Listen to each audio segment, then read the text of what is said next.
Presiden Republik Indonesia Bapak Prabowo Subianto, Pak Rosan Roslani Menteri Investasi Hilirisasi, Bapak Agus Gumiwang Kartasasmita Menteri Perindustrian, Pak Kapolri yang saya hormati Pak Seskap Pak Teddy Indra Wijaya. Waduh, saya salah ini, mohon maaf.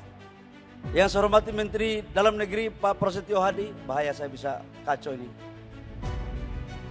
Pak Sekretaris Negara Bapak Prasetyo Hadi, Pak Menlu Bapak Sugiono, gugup saya Pak. Pak Gubernur Provinsi Banten Bapak Andra Soni yang saya hormati, ini memiliki investasi sebesar 3,9 miliar, tapi kelihatannya ada cost of run sehingga naik menjadi 4 miliar US dollar. Kalau dikurskan sekarang sudah mencapai kurang lebih sekitar 63 sampai 64 triliun rupiah demi terwujudnya masyarakat adil dan makmur seperti apa diperintahkan oleh Bapak Presiden. Kurang lebihnya mohon maaf. Wabillahi taufiq wal hidayah. Wassalamualaikum warahmatullahi wabarakatuh. Om Santi Santi Om, Namo Buddhaya, salam kebajikan.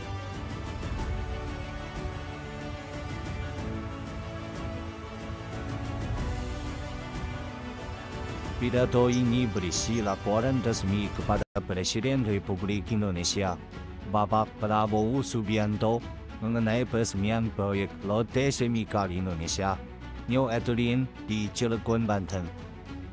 Proyek strategis nasional ini merupakan hasil kerjasama Indonesia dan Korea Selatan yang sempat tertunda selama 5-6 tahun akibat kendala lahan dan pandemi COVID-19. Namun akhirnya berhasil diselesaikan berkat komitmen pemerintah, Satgas Hilirisasi dan dukungan aparat penegak hukum. Dengan nilai investasi sekitar 4 miliar dolar Amerika Serikat, proyek ini menjadi salah satu industri petrokimia terbesar di Asia Tenggara, menghasilkan 15 produk turunan penting untuk industri nasional, menyerap hingga 40.000 tenaga kerja langsung dan tidak langsung, serta mampu mensubstitusi impor hingga 70% dan mengekspor 30% produksi. Proyek ini menegaskan arah kebijakan hilirisasi nasional yang berfokus pada peningkatan nilai tambah sumber daya alam, penguatan industri dalam negeri, serta pembangunan ekonomi yang berdaulat dan berkelanjutan. Analisa kebahasaan dari pidato tersebut. Pidato yang disampaikan Menteri ESDM Bahlil Lahadalia dalam acara peresmian pabrik PT Lotte Chemical Indonesia tidak sepenuhnya sesuai dengan kaidah bahasa Indonesia formal, sebagaimana diatur dalam Perpres Nomor 63 Tahun 2019 tentang penggunaan bahasa Indonesia. Meskipun pesan utama terkait proyek investasi strategis nasional tersampaikan dengan baik, pidato ini mengandung banyak penyimpangan kebahasaan yang khas, gaya bicara spontan, bukan pidato resmi yang terstruktur. Selain itu, pidato ini banyak mengandung kalimat tidak lengkap dan frasa oral dan tidak efektif. Ungkapan seperti hari ini saya semalam di sini, kalau enggak bahaya saya, waduh saya salah ini, dan ini gugup saya Pak, jelas merupakan interupsi spontan yang tidak memenuhi struktur kalimat baku bahasa Indonesia. Pidato formal mensyaratkan kalimat lengkap dan efektif, bukan percakapan sehari-hari yang penuh ekspresi, emosi, personal. Penggunaan kata yang berlebihan juga menjadi masalah serius. Frasa yang saya hormati diucapkan lebih dari 18 kali dalam 13 menit.